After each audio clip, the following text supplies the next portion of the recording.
en ons sal van Handelinge 3 vanaf vers 1 tot en vers 6 lees.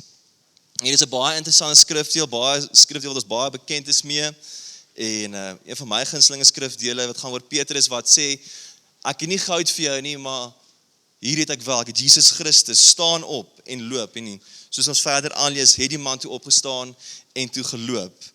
En ek wil vir julle lees vanaf vers 1 wat die volgende sê, een middag om 3 uur, die tyd van die gebed, was Petrus en Johannes op pad tempel toe. Net toe word daar 'n man aangedra wat van sy geboorte af lam was.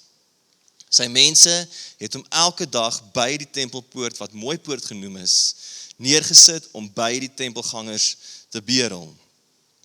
Toe hy vir Petrus en Johannes sien, net voor hulle in die tempel ingaan, het hy van hulle iets gevra. Petrus en Johannes kyk hom toe stip aan en Petrus sê, kyk na ons. Toe kyk die man na hulle in die hoop dat hy iets van hulle gaan kry. Maar Petrus sê, geld het ek nie, maar wat ek het, gee ek vir jou. In die naam van Jesus Christus van Nasaret, staan op en loop. En hier is 'n baie, soos ek sê, baie mooi skrifdeel, en ons almal sê, yes, dis 'n mooi skrifdeel, en is wonderlik dat Petrus sê, staan op en loop. Maar wat vir my, terwyl ek voorbereid uitgestaan het, is nie noodwendig daai deel nie, is dat daar sê, sy mense het hom elke dag by die tempelpoort, wat Mooipoort genoem is, neergesit. En het hom net daar neergesit en gedink, okay, ek weet nie, dit het 10 in sy familie gewees, dat hom daar elke dag neergesit het, en hy moes bedel, hy moes geld bymekaar kry, want hy kon niks doen, hy is verlam van geboorte af, en hy moet nou geld kry, en wat vir my net opvallend was, teenoor hierdie skrifdeel, teenoor die spesifieke deel, is dat, hulle het hom net daar gelos. Hy moes self hom sorg. Dis mense wat naby aan hom was, mense wat hom lief gehad het 10 teen 1, en hulle moes bedel. En daar was 3 verskillende tipe mense wat ons kan sien in hierdie deel. Die eerste ene is die naaste aan jou, die mense wat naby aan is, die persoon langs jou. Kyk gou die persoon langs aan jou, jou man, jou vrou, jou kind, jou vriend, jou mede-lidmaat. Dis die persoon naaste aan jou. En hierdie mense was naby aan hom gewees. Hierdie mense was lief vir hom gewees. Maar ek dink hulle het opgegee.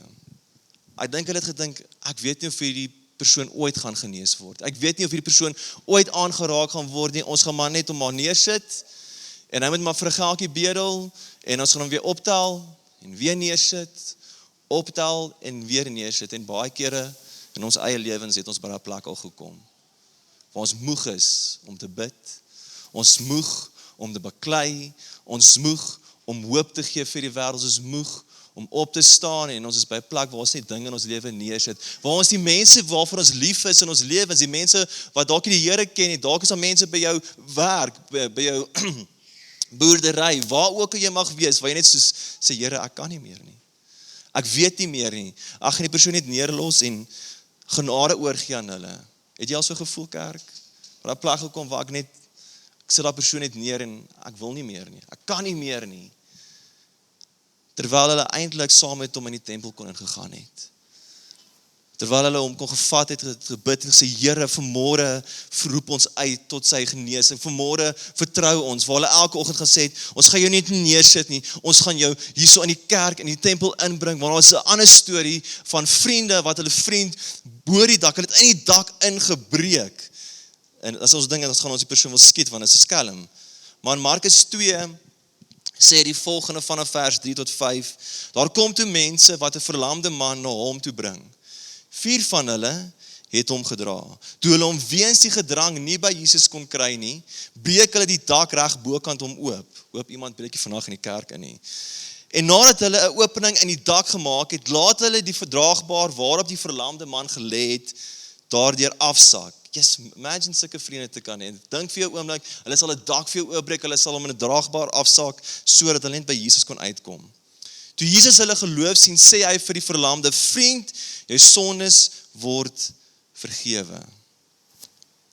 Die mense naby aan hom, die mense wat hom lief gehad het, die mense wat vertrou het, hy wat ook verlam was, het gesê, ons gaan, al breek ons deur die dak, hy sal genees word. Jesus sal hom aanraak, Jesus sal in sy lewe 'n verskil maak, Jesus sal dit doen. En hulle die vertroue, die geloof gehad, as gevolg van nie van sy geloof nie, as gevolg van sy vriende se geloof, het die man tot genesing gekom, sy sondes is vergewe, hy is vrygemaak, hy is nuut gemaak deur Jesus. En ons moet dieselfde kan doen.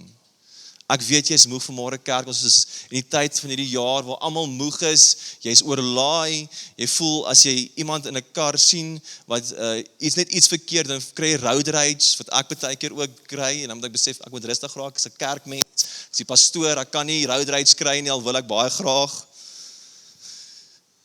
En ons moet begin daai geloof van stap, van boldness vat. Petrus het gesê, staan op en loop.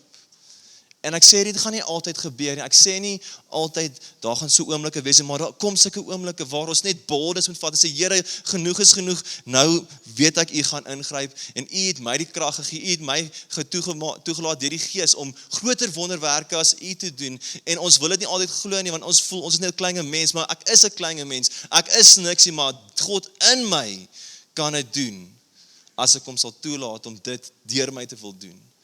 Want ons kyk na onsself nog deur die oë van die wêreld. Ons kyk na onsself deur die oë van ons sondes en ons kyk onsself nie deur die oë van Jesus Christus, hy wat my kan verander, wat my verander het tot in ewigheid saam met hom te wees. En die ander persoon is die verbyganger. Ek kan nie vir my sê, as ek die skrifdeel lees, dan kan nie vir my sê, dat mense ook verby hom gestap, behalwe Johannes en Petrus sê, want die Jode het 3 keer 'n dag gaan bid by die tempel, 9 uur in die oggend, dan 3 uur in die middag, en net voor sonsondergang het hulle gaan bid. So daar het baie voete geloop, is nuwe gelowiges, mense wat tot bekering gekom het. Ons lees in Handelinge 2, waar oor die 3000 mense tot bekering kom. So daar was mense wat gereeld verby hom gestap het, en nie een doen iets nie. Nie een wat ek van lees in hierdie skrifdeel, staan stil by hom en sê, okay, kan ek vir jou bid? Kan ek jou dra? En hoeveel keer het ek en jy nie verby mense al gestap nie? En ek sê nie, jy moet by elke persoon stop nie, maar as oomblikke waar God met jou praat, waar God iets in jou hart doen, en jy besluit dit, nee, Here, nie vir my nie, dankie, ek stap gou verby, vat so lang draai en Pick n Pay, jy sien 'n persoon al kom, en vat jy so lang draai. En hoeveel keer het ons 'n seën gemis? Hoeveel keer het ons 'n oomblik gemis, soos hierdie verbygangers, waar God eintlik iets kon gedoen het? Gelowiges, mense wat kerk toe kom, mense wat 'n verhouding met die Here het, wat net sê, ag, jy weet, ek sien 'n lys daarvoor, ek's moeg, Here. Ek was een van hulle, ek is nog steeds baie keer een van hulle, ek sê, Here, ek weet nie, wat gaan die mense dink van my, wat gaan hulle sê? Maar dit maak nie saak, dit maak saak wat God wil doen, in en deur jou. En laat my dink aan die storie van die goeie Samaritaan, wat Jesus van vertel, wat aangeval is van sy reise van Jerusalem op pad na Jerigo toe, en 'n priester stap verby, hy doen niks. Die Leviet stap verby, en hy stap 'n lang, beskryf dit sê, hy stap 'n lang pad om. En 'n Samaritaan help hom. Hulle was nie vriende met die Jode gewees, hulle het nie oor die weg gekom met mekaar nie, maar die Samaritaan besluit, en ons vermoed dat die persoon 'n Jood was, wat aangeval is, en hy sê, ag, ek sal jou help. Hy het sy wonde met olie gesmeer, met wyn toegebind, na herberg toe gevat, sy lodging betaal, totdat hy reg gekom het, totdat hy genees geword het. Kan jy dieselfde sê vanmôre? Daar's mense in jou lewe wat salf op hulle wonde nodig het. Stap jy verby vanmôre? Is jy die een wat sê, iemand anders sal dit doen? Want as ons altyd iemand anders wat dit sal doen, dan is ons altyd die pastoor en die ouderlinge wat iets sal doen. Maar jy is vanmôre hier, nie net om 'n boodskap te hoor nie. Jy is vanmôre hier, nie net om 'n sitplek warm te sit nie. Jy is nie hier om 'n preek 'n bietjie gee, tikkie sing 'n bietjie te doen vanmôre nie. Jy is hier sodat God jou kan gebruik. Jy is hier om 'n verskil te maak. Jy is hier om die kerk uit te brei, om die koninkryk uit te brei. Jy is hier, nie net om 'n melk te drink nie, maar om vaste kos te eet. En baie van ons drink nog melk soos babas. En Paulus sê ons, julle moes al lankal by die vaste kos gewees het. En omdat jy nog 'n melkdrinker is, kan jy nie doen wat God van jou verwag. Jy is 20 jaar, 10 jaar, 5 jaar in die kerk, en jy drink nog steeds aan melk, terwyl jy lankal by die vaste kos moes gewees het. Jy sê heeltyd, iemand sal dit doen. Iemand sal die persoon help. Die Leviet en die priester moes dit ook gedink, ag nee, wat? Iemand sal die persoon uithelp. Daai iemand is jy vanmôre.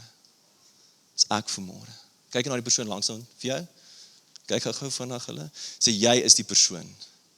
Jy is daai iemand wat die verskil kan maak. Wat God se hande en voete kan wees. Neem jouself die vraag vra, is jy maar net nog 'n verbyganger? Is jy maar net nog iemand wat kerk loop? Sê, dit was 'n mooi preek geweest, of dit was sleg geweest, dit was te lank, dit was te kort, hulle het nie my gunsteling gesing, die koffie het gebrand, dit, dat en al. Ons kerm oor alles. En ons fokus nie op dit wat eintlik op gefokus moet word nie. En ek wonder, en ek dink by myself, God sou 10 Petrus en Johannes in 'n verbygang die ou kon genees het. Ek glo dat die gees van God in hulle gehad. En net hierdie loop, is nou maar my imagination, kon God deur hulle hom genees het, maar God het besluit, ek gaan Petrus gebruik. En God wil jou gebruik. Hy wil nie hê jy moet net nog 'n kerkganger wees nie. Hy wil nie net hê jy moet nog 'n lidmaat op 'n lysie wees nie. Wat moet hoor, hoe gaan dit? Lewe jy nog? Het jou adres verander? God wil hê jy moet aktief wees. Petrus was aktief geweest. Petrus was besig om die werk van die koninkryk te doen. Jy kan sê jy gaan kerk toe, maar jy kan niks doen vir sy koninkryk nie.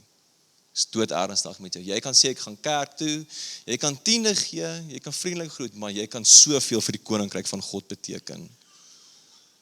Is jy aktief, kerk? Wat gaan jy doen? Wat is jy besig om te doen? Wat verwag God van jou? En ek glo soos wat ons die boodskap gaan, praat God met jou. Want keer op keer in hierdie gemeente, julle weet, sal oomblikke gewees waar daar uithoring gegee is, bid vir mekaar.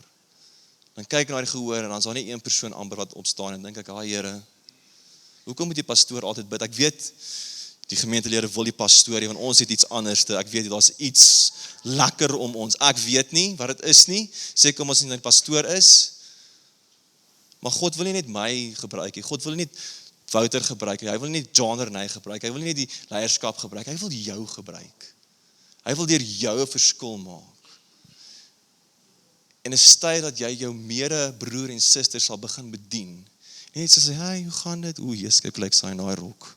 Hoef my man, ek weet nie hiervan nie. Is tyd dat ons aktief sal raak, tyd dat ons sal stap wanneer God se gees beweeg, sodat hy deur my en jou iets kan doen. Want baie kere wil ons net wonderwerke beleef, maar ons wil nie toelaat om God deur ons die wonderwerk te doen nie. Hy wil nie ons deur ons wil nie hy moet deur ons die ding doen nie. Ons sal sê, dis mooi iemand anders te doen, maar God wil deur jou werk. God wil deur jou iets doen. Hy wil jou gebruik, nie net my of pastoor Wouter of John Renay of die leierskap nie. Hy wil jou gebruik vanmôre, want hy het 'n plan met jou lewe. Want jy is deel van die liggaam. En ek wil die laaste vraag vra, vir jou ernstig vra, wie is jy vanmôre? Jy weet wie jy is, maar wie is jy? Is jy die persoon wat net haar persoon neersit? Is jy die persoon wat net verbygaan en sê, ag, iemand sal iets doen. Iemand sal iets doen. Of is jy soos Petrus en Johannes wat aksie neem? Wat sê, Here, ek gaan dit doen. Petrus het nie gehinder nie. Hy het net gesê, staan op in die naam van Jesus Christus van Nasaret en loop. Geen uitdring, geen twyfel gehad, hy het net gedoen. En is tyd dat ons sal begin doen, kerk. Wat doen jy vir God se koninkryk? Wanneer hy jou lei, wanneer sy gees met jou praat, wanneer jy sy woord luister. Word jy net vol en vet? Of oefen jy om gereed te wees vir God om jou te gebruik? En ek wil in hierdie oomblik, terwyl die oë gesluit is, terwyl niemand rondkyk nie, in hierdie ernstige oomblik, waar ek glo God wil mense se harte verander, waar ek glo God wil iets doen in jou lewe, deur jou. En dalk is jy vanmôre en sê, Here, ek weet nie, hoekom wil U my gebruik? Dis juist die gebrokenis wat hy gebruik het, dis juist die wat uitgestaan, dis juist die wat nie goed genoeg was volgens die wêreld nie, wie God gebruik het. En ons is moeg kerk gespeel, ek glo ons almal is daar Dis tyd dat ons hande sal vat en kerk sal wees kerk. En as jy deel van hierdie gebed wil wees, wil ek hê jy moet jou hand opsteek. As jy sê, Here, die oes is groot, maar die arbeiders min en ek sal daai arbeider wees. Stuur my, Here. En is nie net iets om ligtelik te neem, jy moet nie jou hand opsteek om dit op te steek, omdat iemand dit doen nie. Jy moet dit steek, want jy is bereid om diensbaar te wees. Jy is bereid om vir God se koninkryk te laat uitbrei. En ek gaan vra, as jy steek jou hand op, en ek gaan saam met jou gebed doen. Dankie, ek sien die hande. Dankie vir julle hande. Here, ek bid vanmôre, die oes is baie en die arbeiders min, hier's arbeiders wat sê, ek steek my hand op. Genoeg het ek net slaap gelê, genoeg is genoeg, Here. Ek kan nie net meer kerk toe gaan nie. Ek kan nie net meer 'n boodskap luister nie. Ek kan nie net Bybelstudie hou nie. Ek moet aktief besig wees om my geloof uit te leef, om mense te wys, Jesus Christus leef. Daar is nog hoop. Ek sien nog kans vanmôre, omdat Jesus leef, en dit begin by my, Here, vanmôre, om te sê, ek is besig, en ek is bereid om te stap, ek is bereid om gebruik te word, ek is bereid om te doen wat reg is in U oë, ek is bereid dat mense Jesus sal beleef, ek is bereid om salf op die wonde te smeer, ek is bereid om mense te help, ek is bereid om verder te gaan, om my mense te draagbaar af te sak. My geloof is vir my vriende, vir nie vir myself altyd nie, maar vir die ander rondom my, Here Jesus, sodat ek hulle kan oplig in die geloof vanmôre. Is ons hierso om mekaar op te lig, is ons hierso om die liggaam te wees, ons is daar om mekaar se laste te dra, nie net om mekaar te oordeel nie, ons is daar om in liefde, deur U genade, deur U te kan doen wat U gedoen het op aarde, wat U disippels ons wys, wat U woord vir ons wys. Help ons, Here, om nie net verbygangers te wees nie, maar aktief betrokke te raak, deel te wees, te doen wat U van my verwag as U kind. Dankie, Here God, U is so goed. U is so almagtig, my Heer. Ek kan nie anders as om woorde te uiter van sê, U is goed en U is groot en U is almagtig nie, Here. Ek loof die koning van die konings. Baie dankie dat jy ingeskakel het op ons regstreekse uitsending. Indien jy enige vrae of gebedsversoeke het, is jy welkom om die volgende nommers op hierdie skerm te kontak. Ons wil jou graag bedien in hierdie tyd na die beste van ons vermoë. Jy is ook welkom om te saai in hierdie bediening op die volgende maniere, deur middel van SnapScan of EFT. Ons waardeer elke bydrae en spreek die Here se rykste seën uit oor jou en jou gesin.